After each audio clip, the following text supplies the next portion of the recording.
Bẹ́láì Ọlọ́lá Àkókò TV.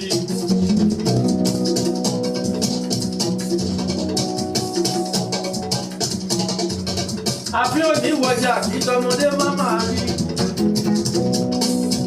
Àbí òní wọjà kí tẹrú tọmọ má máa rí.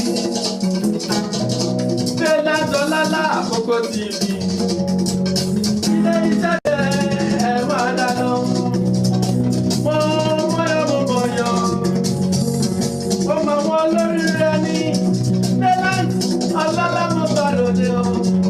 Àkókò TV tó gbayì tó fẹ́ yẹ ilé iṣẹ́ tó ń ga jù, ilé iṣẹ́ tó tóbi nípa ní Bẹ́láì Ọlọ́lá Àkókò TV, ilé iṣẹ́ tó mọ̀ lé ní adìrẹ̀yìn lẹ́nara lẹ́yìn ẹ máa dá lọ.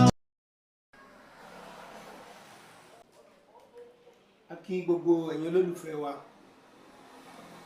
a kí yín káàbọ̀ lónìí sí orí ètò wa, ètò táyé ń fẹ́ ni Ọlọ́lá Àkókò. Ọlọ́lá Àkókò ni ètò tí a gbé kalẹ̀ fún ìgbélárugẹ ilẹ̀ Àkókò lápapọ̀. Ètò Ọlọ́lá Àkókò kò yọ ọkùnrin sẹ́yìn, bẹ́ẹ̀ ni kò yọ obìnrin sẹ́yìn, kò yọ ọmọdé sẹ́yìn, bẹ́ẹ̀ ni kò yọ onílé sẹ́yìn, kò yọ àlejò sẹ́yìn. Gẹ́gẹ́ bí a ṣe máa ń sọ, a gbé Ọlọ́lá Àkókò kalẹ̀ fún ìgbélárugẹ àṣà, ìṣe, ìbágbépọ̀ gbogbo ọmọ ilẹ̀ Àkókò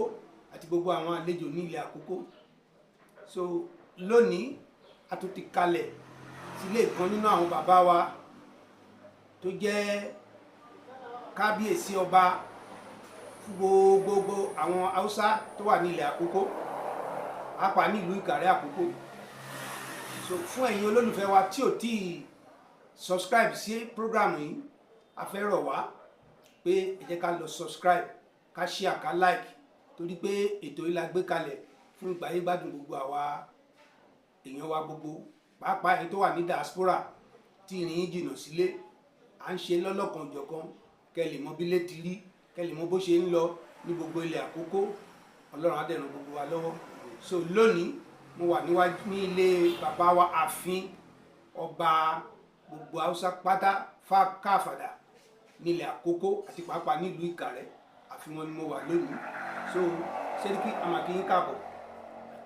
ṣé àlàáfíà la bá yín? Bẹ́ẹ̀ni, alhamdulillah. A dúpẹ́ lọ́wọ́ Ọlọ́run. Mo fẹ́ kẹ́ bá mi kí gbogbo àwọn jàmá Haúsá pátá, bá mi fi èdè Haúsá bá mi fi kí wọn. Kẹ́ sọ fún wọn pé ẹ̀yin ló wà lórí ètò lẹ́nu. إياك نعبد وإياك نستعين اهدنا الصراط المستقيم صراط الذين أنعمت عليهم غير المغضوب عليهم ولا الضالين آمين. Lákọ̀ọ́kọ́ mo kí Ọlọ́run ọba Allah, ọba tẹ́ pé òun ló lè ní, òun ló lọ àlà, òun ló ní ọ̀la, òun ló lè ní, ọba tó làárọ̀ tó lọ́sàn-án tó ní alẹ́. Mo kí Ọlọ́run Allahu Akbar, mo kí Ọlọ́run ìdí Allahu Akbar. Mo kí gbogbo ìlú Àkókò pátá, gbogbo àwọn olóyè lóyè, gbogbo àwọn lọ́balọ́ba. Mo kí bàbá mi, mo padà kí bàbá mi yẹn, grandpa mi yẹn, bàbá wa Olúkàrẹ́ Òkìkàrẹ́ kí ni Akadiri Muhammad. Mo kí bàbá mi, mo padà kí bàbá mi. Ọlá bàbá náà là ń jẹ báyìí, ọlá Ọlọ́run, ọlá bàbá. Mo lè kí gbogbo àwọn olóyè pátá tó wà ní umbrella bàbá ìlú pátá. Mo kí wa pé àkàrà ọ̀rọ̀ pé Ìkàrẹ́ ò lè ní bàjẹ́ o, ìlú Ìkàrẹ́ ò lè ní bàjẹ́, ìlú Àkókò pátá ò ní bàjẹ́. Ire Àkókò aṣojú gbogbo wa, ire Ìkàrẹ́ aṣojú gbogbo wa. Wala hawla wala quwwata illa billahil azim. Mo fẹ́ fi àkókò yìí fi kí àwọn èèyàn pẹ̀lú èdè Haúsá. Assalamu alaikum wa rahmatullahi wa barakatuh. Mo kí gbogbo, ina gaida Hausawa gaba daya, tun daga kan chief imam na Hausawa, ina gaida na'ibin imami, ina gaida kowa da kowa, ina gaida yan uwa kowa da kowa, ina gaida yan majalisun sarkin Hausa na wannan garin Ikare, kuma ina gaida ciyamomi ɗaya bayan ɗaya ba sai mun kira sunaye ba. Allah ka zaunar da mu lafiya wannan gari namu da muke ciki da muke tare tunda shi ne garin da muka sani garin da muke aka haife mu kuma ga shi mu ma mun haifa kuma da muke neman hanyar abincin mu alkhairin da yake cikin wannan gari Allah ka sada mu da shi Allah ka zaunar da mu lafiya Allah ka zaunar da mu lafiya wannan gari namu alkhairin da yake ciki Allah ka sada mu da shi don girman ma'aiki Rasulullahi sallallahu alaihi wasallam. ẹ ṣé púpọ̀ Sẹ́ríkí a dúpẹ́ pé ẹ fún wa láǹfààní láti wá bá yín ní ààfin yín lónìí inú wa dẹ̀ dùn gidigidi ẹ jọ̀ọ́ ẹ bá wa dárúkọ yín fún gbogbo àwọn olólùfẹ́ wa tó ń wò yín orúkọ yín lẹ́kùnrẹ́rẹ́. èmi ni Sẹ́ríkí Hausawa nílùú Ìkàrẹ́ Mohammed Jamilu Haladu. ẹ ṣé gẹ́gẹ́ bí a ṣe mọ̀ wípé ẹ̀yin ni ọba Hausawa nílùú Ìkàrẹ́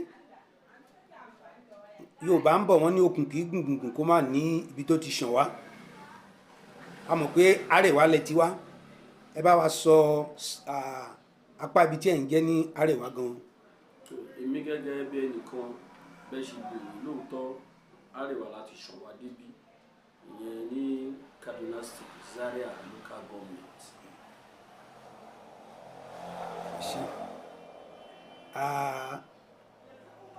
Ó tó ọdún mélòó tí ẹ ti wà nílùú Ìkàrẹ́ àti agbègbè Àkókó lápapọ̀?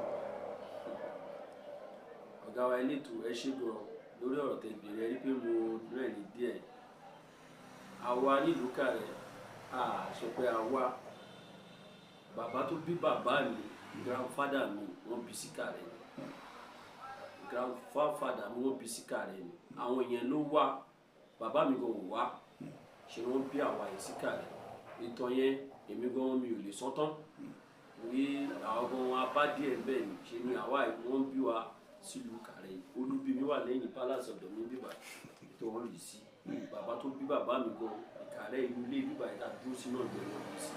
bàbá tó bí àwọn náà Ìkàrẹ́ inú ilé bíbá náà ló bí àwọn náà sí. ẹ ṣé Sẹ́ríkí nítòótọ́ pẹ̀lú ìdánilójú ẹ ti di Yorùbá ẹ sì jẹ́ Ìkàrẹ́ alábàjọ ṣé àwa lè sọ pé eléyìí ló ṣokùnfà sísọ yín di Sẹ́ríkí àwọn Haúsá. tó bẹ́ẹ̀ ṣe sọ èmi báyìí mo ṣe sọ ọmọdé ni mí Ọlọ́run ló gbé mi sórí lọ́lá Ọlọ́run lọ́lá bàbá wa Olúkàrẹ́ of Ìkàrẹ́ Kingdom torí láláìsí àwọn kò sí àwa yìí kò sí èmi tó jókòó yìí torí bàbá náà bàbá rere ni àlàáfíà ara ẹ̀mí gbogbo ara kọ́ náà ṣe fún bàbá náà. àmín. lágbára Ọlọ́run gbogbo àdáwọn lé wọn bó ṣe fẹ́ kí Ìkàrẹ́ jẹ́ àríbẹ̀ lójú wọn lágbára Ọlọ́run. àmín. lórí ọ̀rọ̀ tẹ́ bèrè yẹn lóòótọ́ àwa ń bíbá yìí mo gbọ́jú bá pé wọ́n jọba nílé ọ̀dọ̀ wa ni mo gbọ́jú bá pé wọ́n jọba látòrí kí n ṣe bàbá tèmi bàbá tó bí bàbá mi ṣe bàbá tèmi ṣe bí mo ṣe wà lórí ìjókòó yìí èmi ni ọba ẹlẹ́kẹfà nínú ìdílé wa bíbá yìí náà ló ti ń jẹba láti ilẹ̀ wa tó jẹ́ ti ọba Haúsá Ìkàrẹ́. ẹ ṣé púpọ̀ Sẹ́ríkí gẹ́gẹ́ bẹ́ẹ̀ ṣe sọ pé ìlú Ìkàrẹ́ yìí ni wọ́n bí yín sí àti pé ẹ dàgbà ǹjẹ́ àwọn iléèwé wo lẹ lọ. lákọ̀ọ́kọ́ nǹkan tá a fi bẹ̀rẹ̀ wọ́n fi bẹ̀rẹ̀ láti ilẹ̀ wa máa ń pè wọ́n ní jẹ́lẹ́sìmí láti bẹ̀rẹ̀ nílùú Òkèlà ládùúgbò Òkèlà yìí náà after that a lọ sí primary school Muslim Òkèlà ní ọ̀nà àgbo bíbáyìí bọ́lá ń ṣe ṣètà ṣetán náà a tún lọ sí secondary school ìyẹn Agolo high school nílùú Odò ní Ìkàdù náà ní gbogbo ẹ̀ from there Ọlọ́run wá ṣe pé a ní ọlá Ọlọ́run ọlá àwọn bàbá wa náà a lọ sí institution that is FCU ìyẹn ní Kogi State ìyẹn ní ìlú Òkèlè. ẹ ṣé Sẹ́ríkí yàtọ̀ sí pé ǹjẹ́ ẹ lè dárúkọ díẹ̀ fún wa lára àwọn tẹ́jọ lọ léèwé láti primary dé secondary kẹ́kọ̀ọ́ dárúkọ wọn torí àwọn náà lè máa wò wá báyìí wọ́n lè sọ pé nítòótọ́ ni Sẹ́ríkí ń sọ. lóòótọ́ ẹ jẹ́ ká bẹ̀rẹ̀ láti primary school bẹ́ẹ̀ni màá ní òye bíi ẹ̀ẹ̀kan bíyàn méjì mo lé ọ̀rẹ́ kan tímọ́tímọ́ ẹni tá à ń sọ̀rọ̀ yóò sí ní Ìkàrẹ́ báyìí àmọ́ bẹ́ẹ̀ ṣe sọ wish kò máa gbọ́ wá báyìí torí ọ̀rẹ́ mi ni àdán kúrò ní ilé ìwé wá sílé wa wá jẹun ààbò ní ilé ọ̀dọ̀ wa náà lọ sí ilé ọ̀dọ̀ wọn náà nítorí ọ̀rọ̀ ọmọdé ń gbà yẹn ìfẹ́ yẹn wà ìyẹn ni Tajudeen Abubakar ọmọ Ìkàrẹ́ yìí náà ni lẹ́yìn yẹn obìnrin kan wà ìgbà yẹn ọ̀rẹ́ náà ní wá ní skul wọ́n pè ní Ajia náà Kafayat ọmọ Ìkàrẹ́ náà ni after that mo ní ọ̀rẹ́ kan náà tó jẹ́ lẹ́kẹta tí mo lè dárúkọ ẹ̀ báyìí yẹn ti ọ̀rọ̀ primary school bẹ́ẹ̀ ṣe gbé wọ́n pè ní Òjó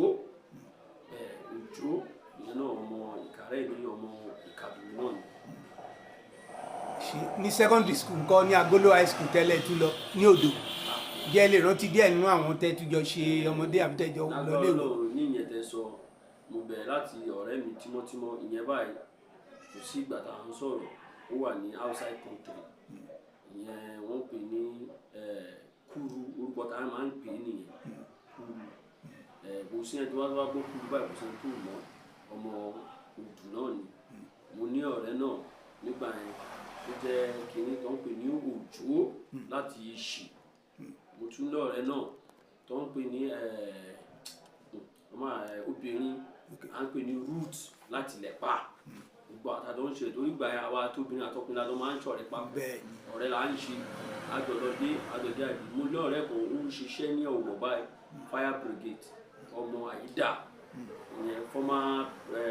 former coach wa wọ́n pè ní Àyídà ọ̀rẹ́ mi tímọ́tímọ́ ni kò sígbà tí mi rí ìyá ẹ̀ mà ìgbà ìyá ẹ̀ wọn dá mi mọ̀ èmi ló máa ń kúnlẹ̀ pé mọ́ mi màtún ní èmi ní wọ́n á ní ẹ̀yin ọmọdé yẹn lè máa mọ àgbà àwọn yẹn náà àyè ìṣọ̀rẹ́ náà lórí àyè ní platform tá à ń ṣe lórí àwọn àtẹ́ pé old secondary school yẹn lẹ́yìn Àkùngbá ìyẹn ní Agolo high school. ẹ ṣe Seriki ọdún wo gan lẹ kúrò ní Agolo high school. 2007 ẹ wá ní ẹ lọ sí ilé ìwé FC ní Òkéné ọdún wo lẹ wọ ilé ìwé yẹn àti pé irú iṣẹ́ wo lẹ ṣe ń bẹ kọ́ọ̀sì wo lẹ ṣe ní FC Òkéné. mo ka banking and finance. ọdún wo lẹ wọ bẹ. wọlé ní 2008 ẹ ṣe ipò Seriki Hausawa ní gbogbo Ìkàrẹ́ àti ní àpapọ̀ Àkókó lọ́nà kan àbí òmíràn báwo lẹ ṣe ọdún wo lẹ di Seriki Hausa. tọ ìgbà tó lọ ń ṣe tó ń tọ bá mi ṣe rí bí àwa ìṣesí wa láwa Hausa ó tún yàtọ̀ sí ìṣesí àwọn ẹ̀yà míì torí ìjọ tí Ọlọ́run pe bàbá mi sí ọ̀dọ̀ pé àsìkò ti tó elétò ṣe ní ilẹ̀ ayé ti tó náà wọ́n ní ìdí ẹ̀ lọ́rùn ìjọ yẹn gangan làwọn Seriki gbogbo láti ìlú Ondo state lọ ní èmi ló tọ́ sí wọ́n ní ẹ jọ̀ọ́ ọmọdé ni mí nǹkan tẹ́ gbé sínú lórí yìí wọ́n ní lágbọ́rọ̀ Ọlọ́run láṣẹ Ọlọ́run àwọn náà àtàdúrà wọn tì mí lẹ́yìn Ọlọ́run àbá mi ṣe ní lórí mo lọ ṣe 3 years ago now in 2001 yes 2002 àbí 2002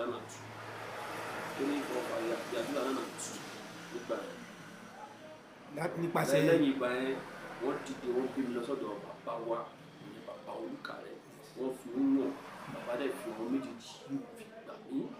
yes pé ọmọ lèmi jẹ́ kí n sọ mọ́ grandfather ni bàbá Olùkàrẹ́ fi sí lọ́dọ̀ mi àwọn dẹ̀ fi wọn méjèèjì wọ́n ní ilé yẹn làwọn náà mọ̀ pé wọ́n ti mọ ipò ọba ẹ ṣe àdúpẹ́ lọ́wọ́ Ọlọ́run láti ìgbà tí ẹ̀dẹ̀ ti wà lórí oyè yìí bí ọdún 3 sẹ́yìn báyìí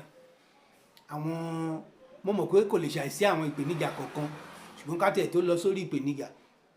kí làwọn ojúṣe tí ìlú ń retí tí àwọn jàmá Hausa ń retí lọ́wọ́ Seriki. ọ̀rọ̀ tẹ́ bèrè ògógó ní ọ̀rọ̀ Hausa community wọ́n yìn mí ní pé lọ́nà kan sí méjì sí mẹ́ta kò sí kan tí community need lọ́dọ̀ leader ju pé gbogbo ìgbà tó bá ti pè ẹ́ kò jẹun torí àwa a jẹ́ olùránṣẹ́ fún àwọn ará ìlú ni gbogbo èèyàn tó bá ti joyè àwa máa ń pè láwùsá lébìrà nìyẹn fún àwọn ará ìlú torí gbogbo wàhálà wọn orí ẹ̀ ló wà àìdá wọn orí ẹ̀ ló wà dídá wọn náà orí ẹ̀ ló wà láì pé kò pẹ́ kò jìnnà ìyẹn ní ìjọ Sunday tó kọjá yìí a ṣe mítì gbogbo ìlú pátá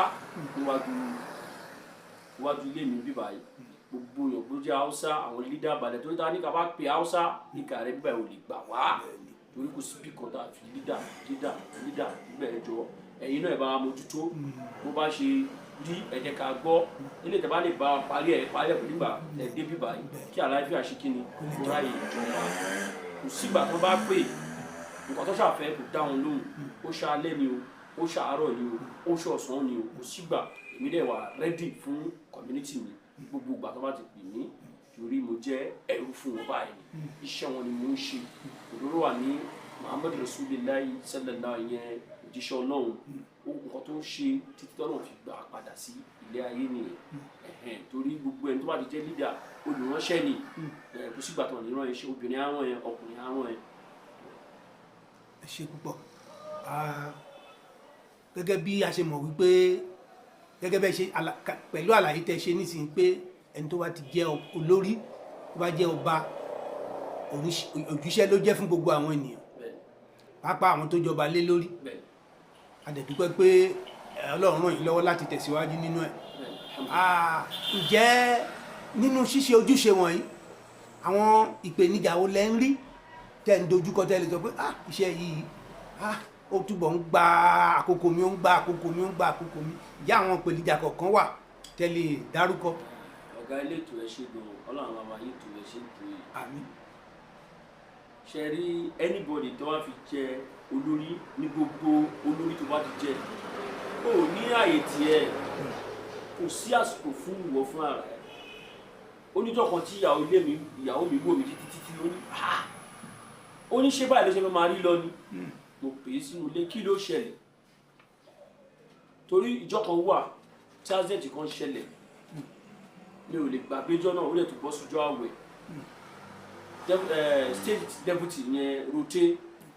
chairman yìí náà deputy chairman yìí náà yẹn ti state ó pè mí nǹkan bíi 4:35 tí gba ẹ̀ dẹ̀ ní tèmi pẹ̀lú ìyàwó mi ó sùn sórí àyà mi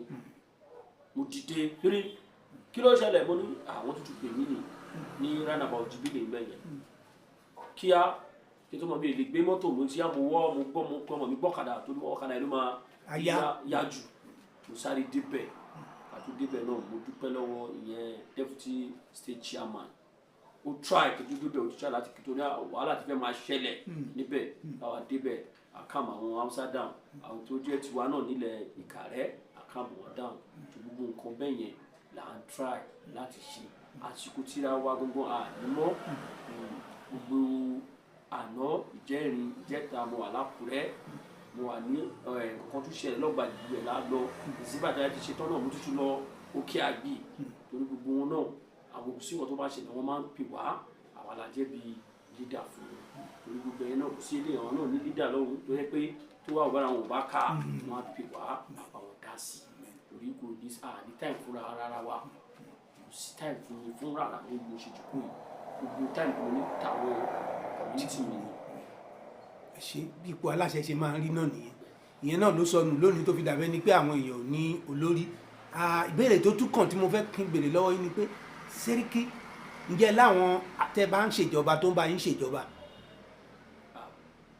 àbí Sẹ́ríkí nìkan ló ń dá ìjọba Haúsá wá ṣe. kò pọ́síbù níbo nílùú ìlú la pé àní bóyá ó tún lè jẹ́ àṣà Haúsá ni bóyá àwọn máa ń dá ṣe ni. láti ilẹ̀ wa àwa Haúsá ní culture we have culture kí ni Sẹ́ríkí orúkọ ni àwọn kan olódì Sẹ́ríkí mú àwọn kan ló ń assist Sẹ́ríkí lọ́lọ́ oríṣiríṣi mo ti kọ́kọ́ sọ lẹ́ẹ̀kan mo ní mo fa Haúsá kí ọba èdè yẹn lẹ̀ gbọ́ mo ní mo kí gbogbo àwọn èèyàn tẹ́ pé wọ́n jẹ́ cabinet ní ọ̀dọ̀ ní bíbá yìí mo fi èdè Haúsá mo fi kí wọn bíbá calculate there were more than 21 people with tí wákìlì wà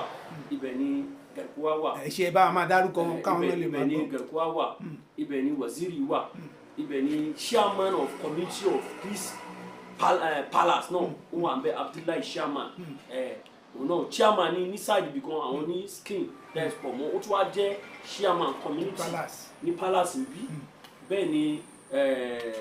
Turaki wà bẹ́ẹ̀ ni wọ́n bẹ wà gbogbo ẹni tó ń sọ yìí ipò wọn mo dárúkọ mo tún dárúkọ wọn. bí àwọn youth leader gbogbo ẹ. bẹ́ẹ̀ ni youth leader wà tí ó jẹ́ ti Hausa community lóríṣiríṣi ibẹ̀ yẹn bẹ́ẹ̀ ni àwọn máa mú mi gbá pé orúkọ náà ó fẹ́ ó dà pé dápẹ́ àmúwèé ni màmá dárúkọ lẹ́kọ̀ọ̀kan bẹ́ẹ̀ ni Matawalle wà bẹ́ẹ̀ ni Damaje wà oríṣiríṣi bẹ́ẹ̀ yẹn àtàwọn tá a rí orúkọ wọn dá there are more than 21 people tẹ́ pé àjọ ń ṣe ìjọba àjọ ń ṣe bẹ́ẹ̀ ni secretary of this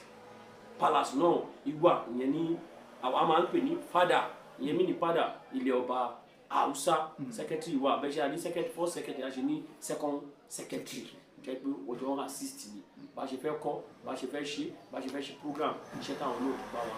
ń ṣe ni a ní Sarkin Kudu a ní Sarkin Yaƙi gbogbo àwọn yẹn báyìí àwọn èèyàn sí ń kàrẹ́ o mo ṣe pa àwọn méjì tó dárúkọ yìí àmọ́ kò sí kan tó ń lọ tó ń fún wa ní support lórí ẹ̀. Sarkin Kudu yẹn kí ni túmọ̀ ẹ̀ tẹ́lẹ̀ túmọ̀ sí Yorùbá fún àwọn. Sarkin Kudu ó jẹ́ ẹ̀yẹn náà lára àwọn cabinet ó jẹ́ pé ìyọ̀pọ̀ tẹ́ pé alátìlẹ́yìn ipò ńlá ni alátìlẹ́yìn gbogbo nǹkan tá a bá fẹ́ lórí owó ni o lórí pé kó bá fẹ́ dá sí ni o lórí pé kí ló ń ṣẹlẹ̀ kò sí gbogbo ìgbà tá à ń ṣe 40 years anniversary bàbá wa Olúkàrẹ́ gbogbo àwọn tó mo dárúkọ yìí àtẹ̀ntó àlà Hausa country ẹ̀gbọ́n kí mo sọ yìí kò sí Nàìjíríà ó wà ní Mẹ́kà ó mẹ́sọ̀ pé ó wà ní pé bàbá wa ló ń ṣe kan torí èmi gan tó mo ní báyìí ní kẹ́ mú àwọn ọmọ ló fi mí jẹ ìfẹ́ gbogbo wọn pátá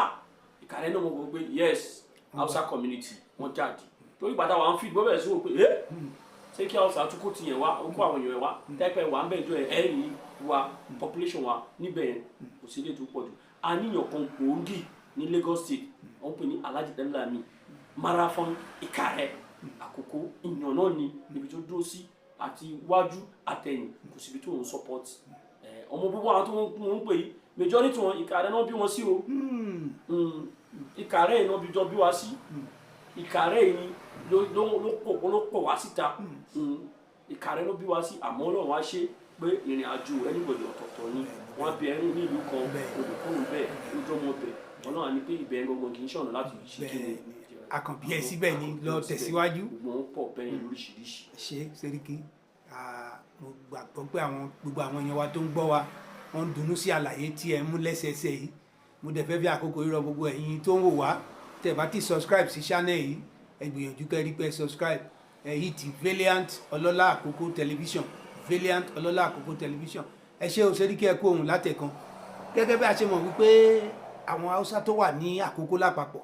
torí màá máa kó Àkókò pọ̀ ni torí pé ẹ̀yin gan you are more or less ẹni tó coordinate gbogbo activities àwọn Haúsá wa ní ilẹ̀ Àkókò ń bí pé ǹjẹ́ ẹ lè sọ pàtó àwọn òwò okòwò tí àwọn Haúsá dìde ń ṣe jù ní ilẹ̀ Àkókò yìí.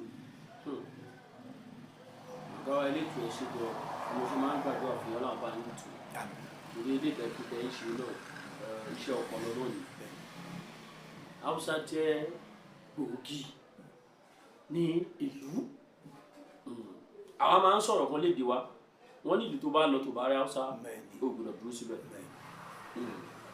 ó gbọ́dọ̀ dúró síbẹ̀ torí Haúsá jẹ́ nǹkan tẹ́ ẹ bá mi sọ èdè yẹn ní ẹ bá mi sọ ní Haúsá torí àwọn Haúsá máa gbádùn wa pẹ̀lú bá ṣe ń gbètò Haúsá kamar da muka ce din da ka je gari in ba ba Haushe to ba wajen zaman ka bane mo ṣe sọ pẹ̀lú Haúsá ní Yorùbá náà sọ ṣe ẹ bẹ́ ṣe béèrè kò sí business Haúsá ò lè ṣe kò sí ṣé látòrí ọ̀rọ̀ labor ni lákọ̀ọ́kọ́ first thing torí kò sí bó ló ṣe wà ibẹ̀ ní tálíkà náà ṣe kí ni wà Ọlọ́run tó dá tálíkà dá olúwo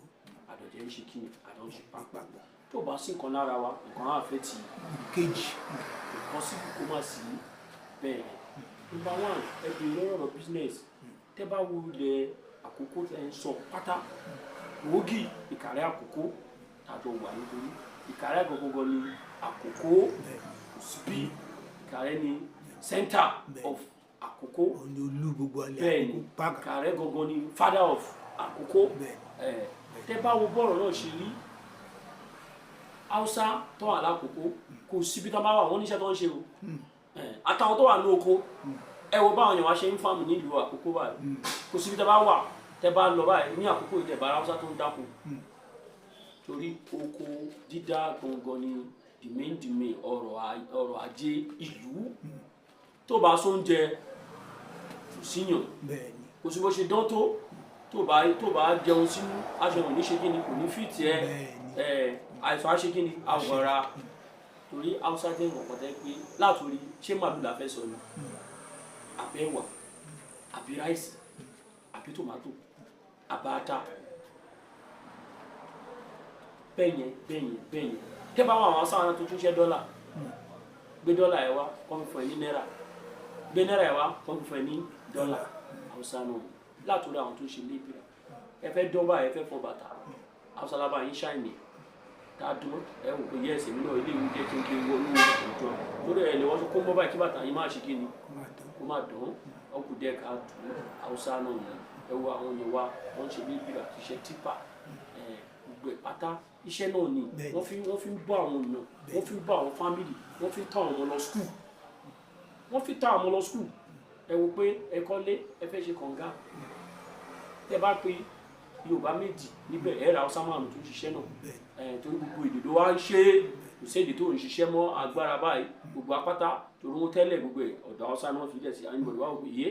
àwọn ilé náà nǹkan tó ń ṣe yìí wọ́n fi tọ́jú àwọn fámìlì hàn tí ìyàn kan náà bá tíráyà wá ṣe kò síṣẹ́ tí Haúsá ò lè ṣe lórí bísínẹ́sì pátá bẹ́ẹ̀ bá a ṣe ń kó wá náà la ṣe ń rà ń bí náà la ṣe ń kó lọ Haúsá rẹ̀ po torí àwọn bàbá bá wa òbí ló wá rà ń kà rẹ̀ òbí àwọn yẹn fẹsẹ̀ rìn wá ni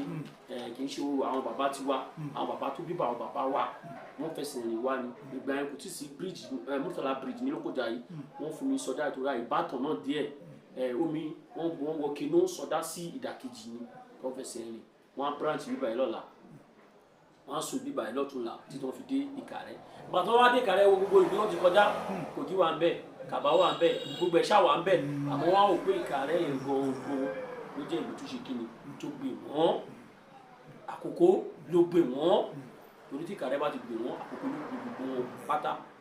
wọn da ọ̀rọ̀ òbí náà wá ṣe ń Ìkàrẹ́ bọ́n ṣe ń rà á báwọn ṣe ń kó ẹlòmíràn kóbi lọ àfi kẹwàá wá ẹlòmíràn kóbi lọ àfi kó màlúù wá ẹlòmíràn kóbi lọ àfi kéwúrẹ́ wá bó ṣe máa ń ṣe ní ìgbà yẹn kò sọ̀rọ̀ kó máa gbówó dání lórí tó gbòdà bí sì tẹ́gbẹ́ àní transfer àkáǹtì àwọn máa ń fi ọjà ra ọjà ni. ẹ ṣeun Sẹ́ríkì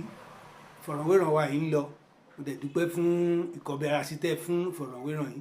gẹ́gẹ́ bẹ́ẹ̀ ṣe sọ wípé gbogbo iṣẹ́ pátá làwọn Haúsá involve ní agbègbè wa yìí bó dẹ̀ ṣe rí náà nìyẹn láti pé ká ra obì ká ṣe àwọn iṣẹ́ lébùrà iṣẹ́ gbogbo iṣẹ́ oko gbogbo ẹ̀ ní wọ́n rà gbogbo ẹ̀ ní à ń rí ọwọ́ àwọn Haúsá ń bẹ̀ ẹ ṣe púpọ̀ báwo ni ó ṣe wá rọrùn fún Sẹ́ríkì láti máa dọ́ ẹ ti sọ́nà pé àti máa darí ẹ láwọn aládarí lọ́tún lósì káàkiri gbogbo mo wá fẹ́ bèrè pé kí ni ìbáṣepọ̀ láàrin ẹ̀yin Sẹ́ríkì ti Ìkàrẹ́ yìí àti àwọn Sẹ́ríkì tó kù ǹjẹ́ àǹfààní wà láti máa ní ìpàdé papọ̀ lórí bí ìlú Àkókó ṣe rí lápapọ̀ ṣé àwọn pé Àkókó kì í ṣe ìlú kan ìlú 45 ló wà ní Àkókó yìí so báwo ni ẹ ṣe coordination ṣe ń wà níbi ìbáṣepọ̀ ní láàrin Sẹ́ríkì níbí Lọ́kà Lákùngbá ní Ṣúpárè ní Ìbòròpá ní Ìṣẹ̀ ní Àwùgá bẹ́ẹ̀ bẹ́ẹ̀ lọ. mo kí ọ̀gá wa ṣe rí àwọn Haúsá máa ń sọ̀rọ̀ fún àwọn Haúsá sọ kàsóòní ìṣòkà nífẹ̀ẹ́ mi kì í nífẹ̀ẹ́ ilé ayé ìlú tó bá sì fẹ́ kò sí àlàáfíà bẹ́ẹ̀ community tó bá sì fẹ́ kò sí àlàáfíà bẹ́ẹ̀ first thing ọmọlé ẹbí mi mo bí ẹ ọmọ ìyá kan ọmọ bàbá kan tó bá ti nífẹ̀ẹ́ ara wọn òní sí àlàáfíà nílé yẹn ábùdá sí odidi ìlú ẹbí ọ̀rọ̀ kan látòrí ọ̀rọ̀ Àkókó èmi máa exchange there fún yín torí àwa Hausa community àwọn elédè mi máa ń sọ wọ́n ní wọ́n like ara wọn bẹ́ẹ̀ ni o we love ourselves ọ̀nà tá fi love ara wa ni pé Al-Qur'an òjíṣẹ́ wa Rasulillahi sallallahu alayhi wa sallam nǹkan tó kú wa ni nífẹ̀ẹ́ ẹnìkejì ẹ bí wàá ṣe nífẹ̀ẹ́ ara ẹ ó wà ní Bible náà báwo Christian ṣe máa ń sọ tó bá nífẹ̀ẹ́ mi pé ò lè nífẹ̀ẹ́ ó wà lára pẹ̀lú ẹ̀rí àwa Haúsá ẹ bá wá pè mí màá náwó sí yín ẹ bà mí lọ́wọ́ ìyẹn náà ń pè ní first love kò sí bẹ́ẹ̀ ṣe ṣe ẹ̀bí tó tún bá bà yín lọ́wọ́ a máa tó nu yín díẹ̀díẹ̀ pègè ẹni tèmi bínú sí tó náwó sí mi ẹ kí lèmi bínú sí fún ibẹ̀ ló ti bẹ̀rẹ̀ gbogbo ẹ̀ abá ní láwọn àwọn babaláwa láwọn òjíṣẹ́ Ọlọ́run ọba ìyẹn Ànábì Rasulullahi sallallahu alayhi wa sallam Kùránì fi gbogbo ẹ̀kọ́ wa lórí ọ̀rọ̀ àwọn lọ́balọ́ba Haúsá tẹ̀sọ ní Àkókó ẹ jẹ́ bẹ̀rẹ̀ láti àwọn lọ́balọ́ba Ìkàrẹ́ Àkókó ìyẹn l'Àkókó pátá a nífẹ̀ẹ́ ara wa gan àwọn Haúsá fúnra wọn sọ pé ìlú Ìkàrẹ́ ìlú tó nífẹ̀ẹ́ àlejò ni kò sí kan tó bá ṣẹlẹ̀ báyìí ládùúgbò Ìlẹ̀pá ni o Ọ̀kọjà ni o Onímọ̀ ni o Odò ń bíbá ìtajọ wà ìyẹn tá jẹ́ ní ìsìn kìnìún wọn á pè wá ṣìfù rẹ̀ àgbà ṣé kí Haúsá kan máa ṣe kan báyìí kíá àdìdì láṣẹ kí ni àwọn àtàtì wọn á ní kọ́ńgọ́ rẹ̀ sọ́dọ̀ Haúsá ìfẹ́ ló wà ń bẹ̀ wọ́n lè dá ṣe wọ́n á lè ṣèbó ṣẹ̀ wọ́n ni wọ́n ní wọ́n fẹ́ ká Haúsá lọ wọ́n á lè wá òkú bá ṣe ń ṣe àwọn gan ó tún yàtọ̀ sọ́dọ̀ wọn torí tó bá ṣẹ̀ á sọ fún ẹ pé nǹkan tó ṣe dáa wọ́n á sọ fún ẹ wọ́n bá ẹ wí ìfẹ́ ló ń jẹ́ bẹ́ẹ̀ bí tí ìfẹ́ ti máa ń bẹ̀rẹ̀ nìyẹn àmọ́ ẹ ṣífù ní mí ṣífù tó wà ní Ìkádù wọ́n pọ̀ díẹ̀ gbogbo ẹnìbọ̀dì mọ kọ́tà tó dì mú àmọ́ kò sí ọ̀dọ́ bá ṣẹlẹ̀ ló wá pọ̀ pẹ̀lú Ìkàrẹ́ àti Haúsá wọn ni wọ́n ní olórí kí àwọn Sẹ́ríkì àwọn ló ti máa pè mí ọ̀rọ̀ kan wà báyìí mo ti rán àwọn mi wá lórí ọ̀rọ̀ náà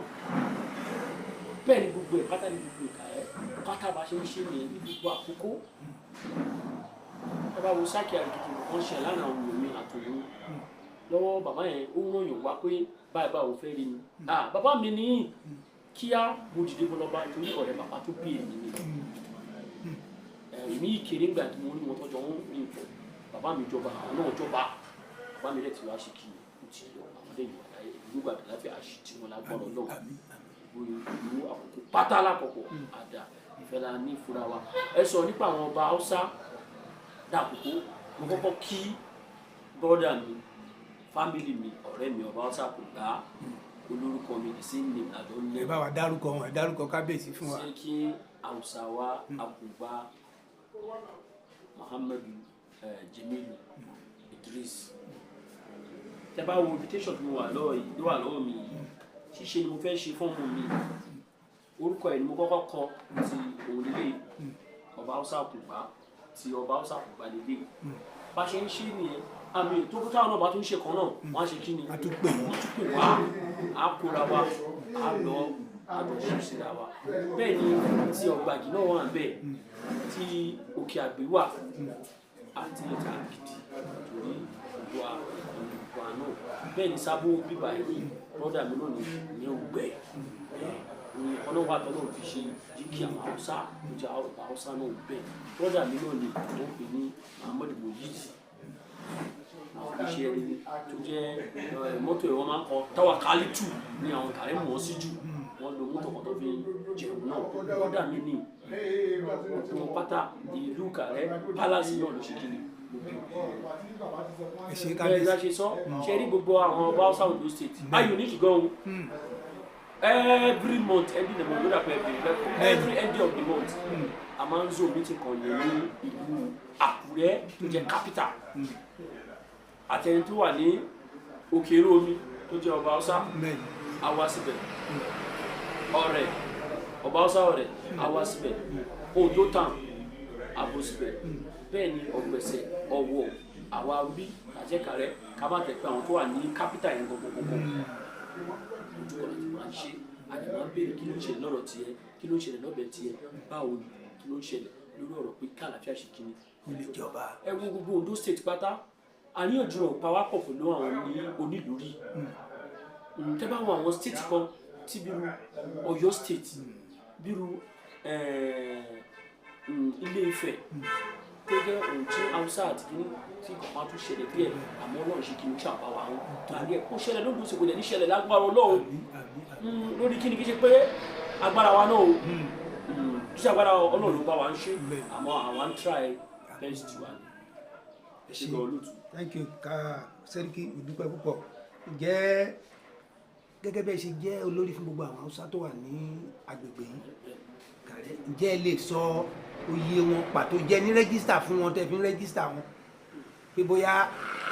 20 ni àwọn Haúsá tó wà ń lu ilé ni o 30 ni àwọn Haúsá tó wà ń lu ilé ni a mọ̀ pé wọ́n wá wọ́n lọ ni o ǹjẹ́ tiẹ̀ ní àkójọpọ̀ kan bí orúkọ. olóòtú ẹ ṣe gan lọ́rọ̀ èmi gẹ́gẹ́ bí ẹnìkan tí n bá ní mo mọ ìyá Haúsá tó wà ń kà rẹ̀ ìgbà ìlú Ìkàrẹ́ ókè Haúsá máa ń sọ pé ìlú Haúsá ni àwọn fúnra wọn máa ń sọ bẹ́ẹ̀ látàrí kí ni látàrí ẹ̀sìn Mùsùlùmí tí Haúsá bá lọ tó bá sí mọ́ṣáláṣí a ò pé iye kù díẹ̀ káàtó látàrí ìfẹ́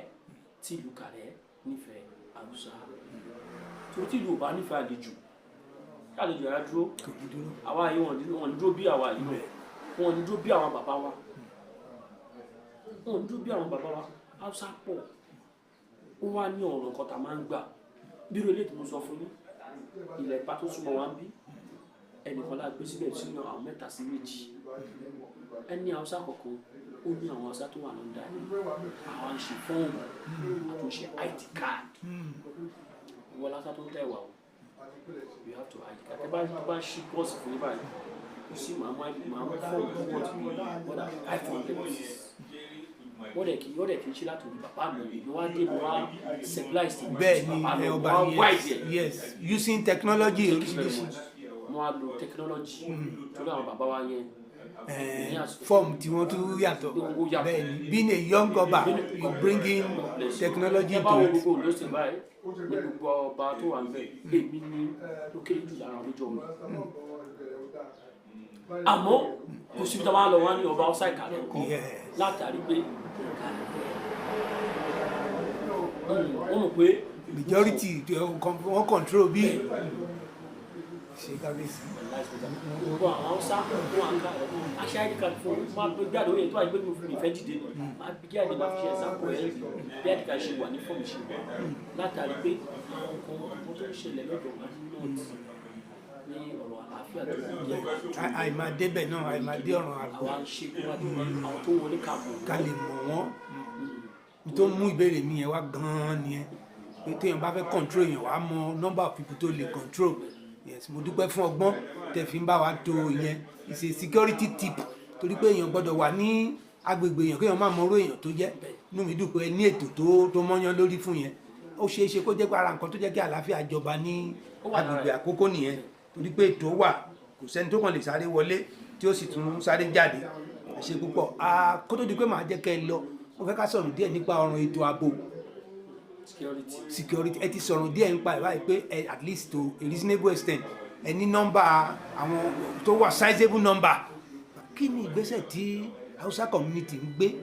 lórí ọ̀rọ̀ ètò ààbò fún Ìkàrẹ́ àti fún Àkókò lápapọ̀. ilé olóòtú ẹ ṣe bò number 1 kò ṣètò kan tó ju ni pé òun ni àkọ́kọ́ kakọ́kọ́ ṣe kí ni kakọ́kọ́ unique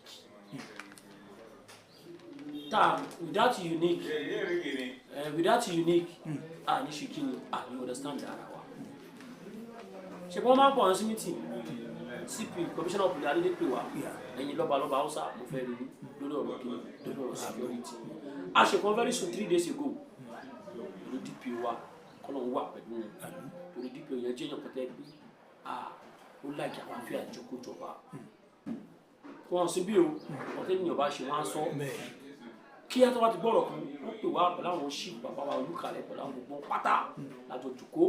anybody sọ opinion ṣèbí bẹ̀ wọ́n dárúkọ wọn lọ bá Hausa wọn ló try àwọn fẹnu ara wọn sọ lórí ọ̀rọ̀ pé kò sí ìgbàdá bá gbọ́ pé tẹ bá gbélé ọ̀ àwọn oníṣe kí ni ìlú òníkà ni aláwọn security tọ́yẹ pé wọ́n á yẹ láti gbé ọlọ́pàá àbí tẹ́kùn wọn bẹ́ẹ̀ ṣáájú wọn bẹ́ẹ̀ gbogbo wọn bẹ́ẹ̀ àwọn tá a jọ ọba nǹkan wà tẹ́gbẹ́ bá ní ẹ máa sinmi tó máa tó bẹ́ẹ̀ á sáré pé wọn àwọn bá wà dá sí gbogbo ẹ̀ láń ṣe ìbí ìgbà kan wà tí wọ́n ní kòkó ń ṣẹlẹ̀ láàrin Kogi ní àwọn èèyàn burúkú kan wọlé sí Kogi tí Ondo state kí àwọn gbé pèsè lórí ọ̀dọ̀ tó dáa ní bandi pẹ̀lú Kogi state àwọn náà dìde a tó ń ṣe security pẹ̀lú wọn ni àwọn Hausa tó ń wọlé wá o láti go first NIN ní àwọn kan wà tó ń sọdá wá láti another country tẹ́ pé wọ́n dẹ̀ ń pèrè àwọn ní Hausa àwọn táwọn bá ti sọ àwọn jọ àwọn alábòó fi ń pẹ́ wá pẹ̀lú wa ìyàwó àáfìlì báwo sọ̀rọ̀ kíá ìbẹ̀yìn á lè ṣe kí ni àjọ àtúntò gbogbo ẹ̀ là ń ṣe kí lè ṣe ọ̀rọ̀ ìlú tó ń bí wá sí ìlú mi ò mọ ìlú mi tójú kàlẹ́ lọ ṣe mo lọ ilé mi mo lọ Zaria mi ò lè lo 1 week bẹ́ẹ̀ ó ti sú mi táwọn èèyàn mi sọ pé yìí torí máa ń sìn bẹ́ẹ̀ ṣe bọ̀rọ̀ tá à ń sọ yìí mi ò lè rìn láti wájú bí palace mi dé ṣẹ̀fì wá níyàn tá ní Ṣẹ́ríkí wọn làwọn tá ní Kábíyèsí àmọ́ tó bá lọ wọn mú yàn bí 100 lè kọjá wọn ọmọ mi lọ́hùn ṣé ibi tí wọ́n ti wá mọ̀ mi máa fẹ́ kí bẹ̀rẹ̀ bàjẹ́ ṣó possible kò bàjẹ́ lórí àwọn baba ńlá mi kò ní bàjẹ́ lórí alágbára lọ́wọ́ bàjẹ́ lágbára lọ́wọ́ àdúrà la fi jì kò sì bá ṣe ní security à ń fẹ́ àdúrà ṣì kí ni àdúrà ló ṣe kí. ṣe Ṣẹ́ríkí ẹ̀yin àti àwọn ẹ ti sọ ẹ̀yin àtàwọn security persons ẹ ti jọ ní àjọṣepọ̀ wà ìpàdé dẹ̀ wà tó ń lọ lóòrèkóòrè láti rí pé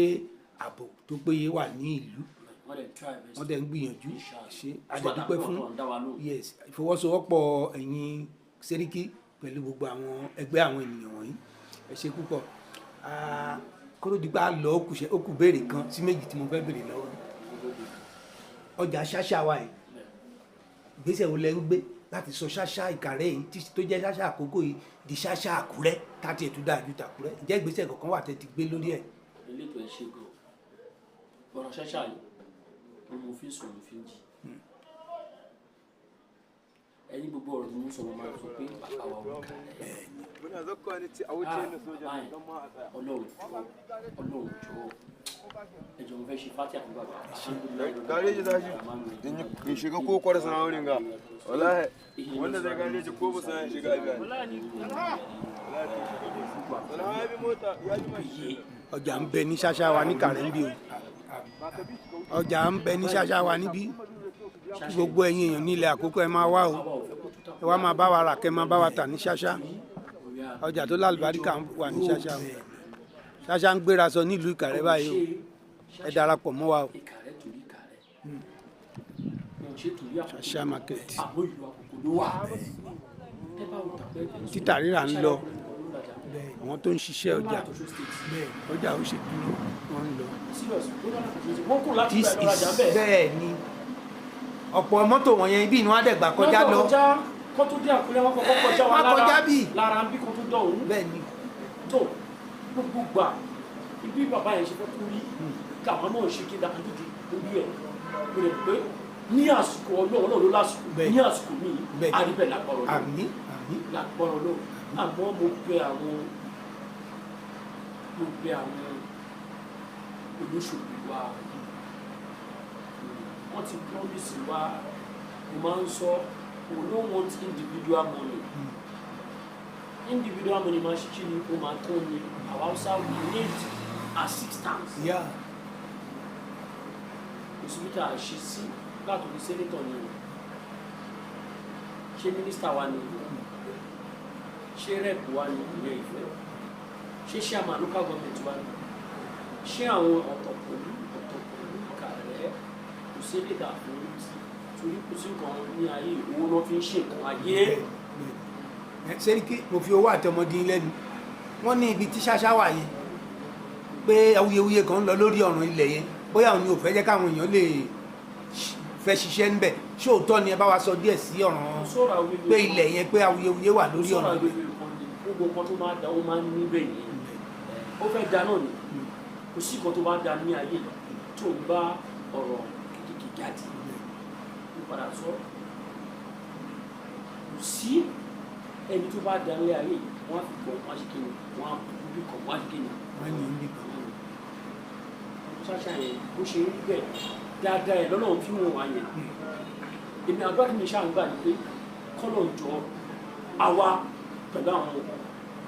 ẹ̀ka community ṣáṣá yẹn wọ́n ní chairman ṣáṣá yẹn Alhaji Kenny brother mi ló tún jẹ́ chairman ṣáṣá bẹ́ẹ̀ ni gbogbo wọn secretary oríṣiríṣi mi lè máa dárúkọ wọn wà àwa tá ń ṣe wàhálà ẹ̀ kọ́lọ̀ jọ kọ́lọ̀ bá fẹ́ gbé ṣáṣá yẹn kó jẹ́ kó wà káwà ní ayé káwà láàyè àṣìṣe lágbára náà. àwọn tó ń fẹ́ tó ń ti kú díẹ̀ ká tó kọ́ mọ̀ náà wà kọ́ wà láàyè kọ́ wà láàyè àgbàdo kí n kọ̀kọ́ kú àdìbàdàn kí n kọ̀kọ́ láìsàn àmọ́ àjọ máa ṣe kí ni a máa jàǹfààní ṣáṣá yẹn lágbára náà tó kò bá jẹ́ ti gbọ́ lágbára Muhammadu Rasulullah sallallahu alaihi wasallam. Ọlọ́run á dẹ̀ gbà fún wa o. àmín. mo fẹ́ wá ṣe mọ̀ pé ètò yìí á gbé kalẹ̀ fún àkókò ni mo wá fẹ́ fúnra yín gẹ́gẹ́ bí Sẹ́ríkì Hausa wa ẹ bá wa pàrọwà ó bẹ̀rẹ̀ látòrí local government chairman mẹ́rẹ̀ẹ̀rin ta ní àkókò ẹ fi àkókò tí ẹ ní ẹ fi pàrọwà gbogbo wọn ló ń wo fọ́nrán yìí o a ti ní àwọn program tá a ti ṣe tó yẹ pé nípasẹ̀ nǹkan tá a gbé jáde yìí àtúnṣe ti wá gbogbo àwọn nǹkan wọ̀nyẹn mo gbàgbọ́ pé bẹ́ẹ̀ náà ni ti ṣáṣá ìyá ṣe rí so ẹ̀yin fúnra yín ẹ bá wa pàrọwà sí local government chairman Ọ̀kà Ìkàrẹ́ Òkè Àgbè àti Ṣùà torí pé ilẹ̀ àkókò ló wà ẹ bá wa pàrọwà ìrànlọ́wọ́ wo lẹ fẹ́ kí wọ́n ṣe fún yín gan-an ẹ sọ pàtó lórí ètò yìí. olóòtú ẹ ṣe gan látòrí ọ̀rọ̀ chairman tẹ̀sán wàá bẹ̀ láti ilé mi yẹn chairman mi ti ìlú Ìkàrẹ́ Àkókò brother mi a Muslim brother mi in anything torí èmi pẹ̀lú ẹ̀ Ọlọ́run ṣe kí ni àmọ́ ara kó sì pàtó bá pé fóònù ẹ̀ tó bá tẹ̀ píkì àpè mi padà. ẹ bá wa dárúkọ ẹ executive chairman yẹn Mohammed Mitiu. yes bẹ́ẹ̀ kọ́lọ́run wà pẹ̀lú ẹ̀ gbogbo bó ṣe fẹ́ kó bí alíbẹ̀ lágbára náà pẹ̀lú àwọn deputy chairman ní cabinet tó wà lọ́dà ẹ̀ ṣebí chairman bá ṣe bọ́ ṣerú ẹ̀ rí ṣebí chairman pè mí jọ́kọ̀ náà àti sábà máa lẹ́kọ̀ọ́ pẹ̀lú ní Sẹ́ríkì ẹni ẹ̀ fún mi lẹ́nu kan ẹbí ṣe ẹ̀ sí Haúsá kó ṣẹlẹ̀ rí lára tó ti gbé wa fọ́fadà wa kó ṣẹlẹ̀ rí inú mi dùn pé àsìkò bí báyìí àti ní ẹnìkan bẹ̀ yẹn pé o tí ó jẹ́ Haúsá kì í ṣe ọ̀rọ̀ sálárì là ń wà a máa fojú wa bẹ́ẹ̀ kò sọ́kọ̀ tó fẹ́ fún bí ayé yìí tí ò lè tán àmọ́ ó ń ṣojú Haúsá torí báyìí àwọn náà ìjọkọ̀ báyìí wọ́n á kú bẹ́ẹ̀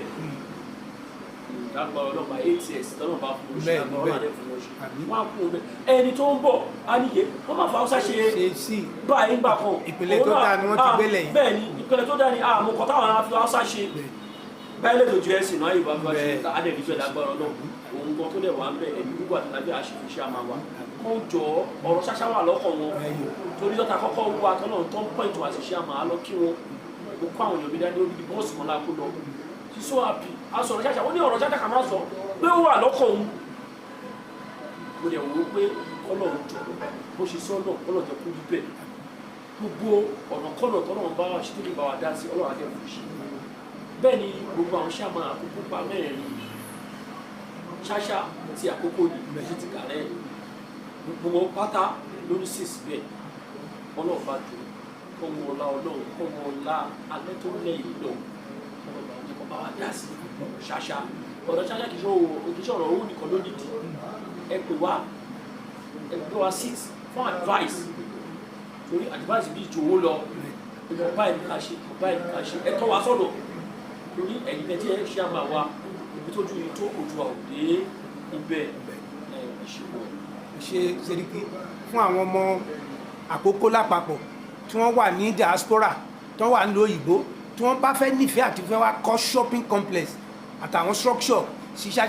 àǹfààní ẹ̀ wà fún wọn torí àwọn míì lówó yẹn ní collaboration pẹ̀lú ìjọba ni o wọ́n lówó yẹn tí structure bá dẹ̀ ti wà ń bẹ̀ ṣe mọ̀ pé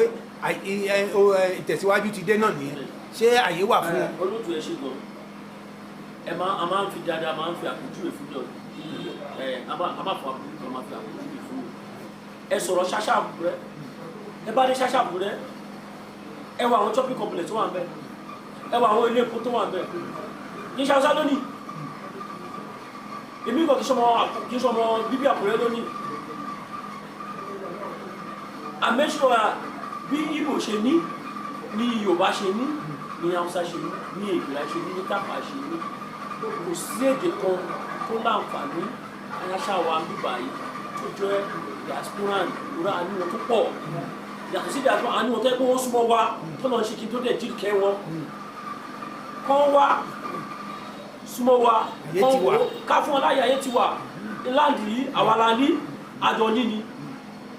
gbogbo ayé wọn ló ń ṣẹlẹ̀ lórí ẹ̀kọ́ yẹ kó lè ṣe kó má rí bẹ́ẹ̀ àmọ́ Ọlọ́run ti bá wa kápá gbogbo rẹ̀ agbára Ọlọ́run àwọn ọ̀dọ́ gbogbo ẹnìbọdì tó bá nífẹ̀ẹ́ sí ṣáṣá àtẹ̀fẹ́ kọ́ nífẹ̀ẹ́ sí àyíwá ẹnìbọdì pátá ìṣèdè tá a nídìí bẹ́ẹ̀ wọn ò ṣe fún èdè kan wọn ò lè ṣe fún Ìkàrẹ́ àmọ́ ó ṣàwà ní Ìkàrẹ́ jẹ́ head of Àkókó. ẹ ṣé kábíyèsí àdúpẹ́ púpọ̀ tí ó bá ní ọ̀ràn kan tẹ́ fẹ́ sọ fún gbogbo àwọn jàmá Haúsá wa nílùú àkókò yìí tẹ́ kàn fẹ́ láti sọ fún wọn kí ni ọ̀ràn yẹn. tọ́ kò sí nǹkan tó fẹ́ sọ fún jàmá Haúsá wa ti di Ondo State pátá orí nǹkan tó bá ti ṣe Haúsá Àkúrẹ́ ó ṣe rí o tó bá ṣe Haúsá Àkúrẹ́ ó ṣe lè sí mi tó bá ṣẹlẹ̀ sí Haúsá Ọ̀wọ̀ ó ṣẹlẹ̀ sí mi pátá nídìíwó Ondo State pátá from now to Lagos Haúsá ni Haúsá Ìjẹ́ kọjọ ìgbẹ̀wá àlàáfíà ẹ̀ka ìjọba òsibítù àbá wà àwọn àti ìgbà Haúsá wọn dé ìyọ̀kọ̀tẹ́ pé ẹ̀yìn peace kọ́ ṣe kí ni kọ́tẹ́ kó tutù bẹ́ẹ̀ lọ wà wàhálà tó lẹ̀ ìṣẹ̀lẹ̀ ní sáìdì kọ́tà nínú Ọlọ́run jọ̀ọ́ ọlọ́pàá ló lè ní lọ́dọ̀lá Ọlọ́run lè paná tó tọ̀nà Ọlọ́run ìjọba àlọ́ wàhálà náà kò ṣe irú àwọn kan ti wọlé sí wa lára ní sáìdì lọ́ọ̀tì yẹn wọ́n ti bá lọ́ọ̀tì jẹ́ Ọlọ́run lè ní bá Ọlọ́run apá tí wọ́n jẹ́ torí àjẹ́ wọn jẹ́ ìwọ̀n tẹ́ pé a ti gbàdúrà kan náà bá wa change wọn change wọ́n ṣe ń dín ìwé kan níbi wọ́n ṣe ló ṣe ń jò Ọlọ́run bá jọ gbogbo àwọn tó lọ́wọ́ sí ọ̀dọ̀ yìí látọ̀rọ̀ ẹni bòdì wọ̀ pátá ojú ọmọ nílùú ìròjà nìjọ Ọlọ́run jọ kọ́lọ̀ bá wa tó àṣírí yẹn torí a ti gbàdúrà Ọlọ́run jọ ọba change ìlú Ìkàrẹ́ ìlú ilẹ̀ Yorùbá ìlú Ondo State láti dúró sí Ọlọ́run jọ àlàáfíà tó wà ní Ọlọ́run kọ́lọ̀ ní kó tún ní ìlú gbogbo àwọn olórí láti gọ́ọ̀nọ̀sì wa pátá láti kí gọ́ọ̀nọ̀ wa ní lọ́kùnrin sàn kí dáadáa orí àríwé ó fẹ́ràn àlejò ó fẹ́ràn nílé ó sì fẹ́ràn àlejò Ọlọ́run jọ ẹ̀mí dúdú àtàlàáfíà tàbí parí ìjọba náà kọ́lọ̀ bá wọn ṣe fún un láti kábílẹ̀ tó jẹ́ ti gọ́ọ̀nọ̀ kí gbogbo pápá Ọlọ́run jọ Ọlọ́run bá ló ń ṣe kọ́lọ̀ bá wa jẹ́ kí àlàáfíà ìjọba ní Ondo State nílùú ilẹ̀ Yorùbá pátá nílùú bàbá tèmi gan-an Ọlọ́run fún àlejò àlàáfíà ìṣèlú. ẹ ṣé kábíyèsí àdúpẹ́ púpọ̀ ẹ bá wa dárúkọ yín lẹ́ẹ̀kan sí fún gbogbo àwọn olólùfẹ́ wa tó ń wò yìí. èmi ni Sẹ́ríkì Haúsá ti Ìkàrẹ́ lápapọ̀ pátá nǹkan tá a bá ṣe ilé ètò àdúrà láti bẹ̀rẹ̀ ẹ̀ka àdúrà ìṣèjì. Sẹ́ríkì kó tó di pé a lọ oúnjẹ wo lẹ fẹ́ràn jù tó jẹ́ oúnjẹ Yorùbá àti oúnjẹ wo lẹ fẹ́ràn jù tó jẹ́ oúnjẹ Haúsá. olùtú ọ̀rọ̀ tẹ́ sọ yìí ọ̀rọ̀ tẹ́ pé mo ìyá tó bí mi náà mọ kọ́lọ̀ jọ Ọlọ́run jọ kọ́lọ̀ má ti pa ìyá mi. torí tó máa ń fẹ́ràn yìí mo fẹ́ràn ìyá yìí torí àwọn ló mọ private forbate mi first kí ìyá mi tó mọ̀ àwọn ló mọ nǹkan tí mo kọ́kọ́ like nípa ọ̀rọ̀ oúnjẹ tẹ́ sọ yìí torí tí ìyá mi ò bá bí mi ìyàwó mi ò lè rí mi fẹ́ràn ìyá mi ló jẹ́ kó jẹ́ kí ìyàwó mi ò pé nǹkan ló bọ́ wọn torí ìwé ẹ̀wọ̀n ni mo máa ń fara da nǹkan gan sígbà tẹ́ ẹ bá ṣe fún mi báyìí mo lè máa ẹ máa sin ti tọ́jú lórí ọ̀rọ̀ oúnjẹ tẹ́lẹ̀ ìyàwó mi láìkì kí nígbà tó kò ní ráìsì mi ò dẹ̀ láìkì ráìsì wọ́n á fara da máa torí nǹkan tí mo dẹ̀ láìkì kò wọ́n ń ṣe lára ìpò jẹ́ Haúsá wọ́n á yá ìyá tó bí mi náà ló wá bí mọ́ra tó wá fi kàn ìyẹn ni pé iyán mo fẹ́ràn iyán gan. pẹ̀lú ọbẹ̀ ẹ̀gúsí mo lè jẹ láàárọ̀ mo lè jẹ lọ́sàn-án. ṣé máa ń jẹ ilá alásèpọ̀. àjà mo lè jẹ láàárọ̀ mo lè jẹ lọ́sàn-án ìyẹn tó wá jẹ iyán mo lè jẹ lálẹ́. ẹ̀yin olólùfẹ́ àti ẹ̀ ń bọ̀ o Sẹ́ríkì fẹ́ràn iyán o ó fẹ́ràn iyán pẹ̀lú ọbẹ̀ alásèpọ̀. gbogbo nǹkan tó bá ti bá òkèlè wá ó jẹ wọn. ìgbà tó wá yá ìyàwó mi wá mọ̀ pé ẹ bá wo gbọ́dọ̀ pé fúláṣì kan wà lẹ́gbẹ̀ẹ́ wa bí iyán ló wà bẹ́ẹ̀. àwọn kan ní wọ́n jẹ wọn mú oṣù kò mẹ́mí sùn láìkí ní ọgọ bẹ́ẹ̀ ni tó bá wà padà sórí ọ̀rọ̀ tẹ́ sọ nípa ọ̀rọ̀ Haúsá mo fẹ́ràn túwó. túwó ṣé túwó ṣìkàbá ni àbí túwó. tó bá yàtọ̀ jẹ́ túwó ni. káì ẹ ṣe gbọ̀nsá. ṣé kábíyèsí àdúpẹ́ àkùtà ńkọ́ ṣe mọ àkùtà jẹ. mo ní dáadáa àwọn bá mi ra wa láti òkú bẹ́ẹ̀. Ìkàrẹ́ là wà. ẹ ṣe kábíyèsí inú wa dùn púpọ̀ a gbàgbọ́ pé tí ó bá tún ní àkókò kan tí a tún fẹ́ láti wá rí yín fún ìmọ̀ràn kan àbí ìfọ̀rọ̀wánilẹ́nuwò kan lórí nǹkan kan pàtó ẹ ò jẹ́ wa nígbà tá a bá ké pè yín. ẹ ṣe gan kábíyèsí. mo lè bẹ ẹyin olóòtú àsìkò ní òsì fún wa ìwọ oṣù tó kó ìbá ẹ̀yin náà ti mọ̀ ẹ bá wẹ̀ yín. bẹ́ẹ̀ ni àwọn onírúurú àwọn ènìyàn ti wà ní ààfin bí tó ń fẹ́ rí kábíyèsí bẹ́ẹ̀ ni. bá dẹ̀ kúrò bí kò látó ń lọ. ẹ ṣe kábíyèsí. everyday èmi mo tún ní program balance bàbá olùkà rẹ tó ní tó bá ṣe aago méjì mo tún lọ bẹ̀ lórí pé ọ̀rọ̀ ìlú náà ni bá ṣe ń kúrò lórí ìlànà tó lè ọlọ́run bá wa ń tò ó gbogbo ọkọ̀ tó ń ṣẹlẹ̀ ọlọ́run bá wa ń tò ó kì í ṣe ọjọ́ orí mi mo máa ń sọ ní gbogbo àwọn lọ́balọ́ba Haúsá èmi ló kéré jù lára wọn lọ́jọ́ orí àmọ́ ipò tọ́lọ́run á gbé mi sí.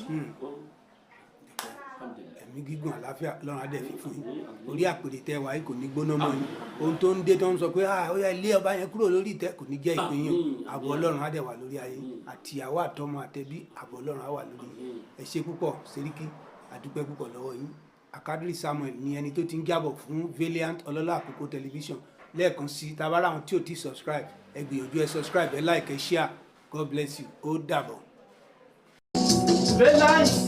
ọlọ́lá àkókò TV.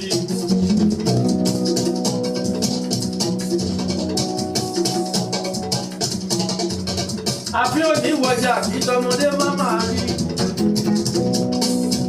àfi òní wọjà kí tẹrúkọmọ má máa rí. Valiant ọlọ́lá àkókò TV. ilé iṣẹ́ ẹ̀ máa dáná. mo mọ̀yọ́. ó máa wọ́n lórí rẹ ní. Valiant ọlọ́lá mo bá lòdì o. àkókò TV tó gbayì tó fẹ́ yẹ. ilé iṣẹ́ tó ga jù. ilé iṣẹ́ tó tóbi ní sáré. Valiant ọlọ́lá àkókò TV.